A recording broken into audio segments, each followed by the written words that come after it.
Tuwag-tuwa ang bata. Nagduduyan.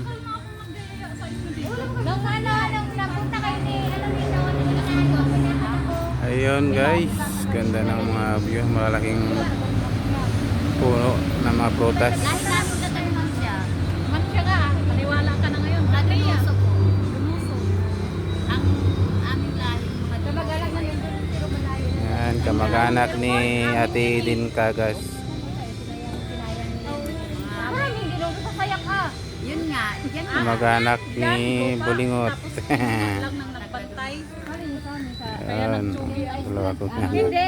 Shout out! Pag walang nag-asikaso ng lupa, kukunin yun ng gobyerno. Parang magjuwa lang. Isa ano naman yun. Basta walang tanim, walang ano, kukunin talaga yun. Pag kailangan. Oo. Galing pa gabi yan guys, duty. Diretso dito. Sa kanila na yun. Ako wala akong duty, na-upload ako kagabi. Wala kasi lumaki sila. Thank you for watching, Kalagat.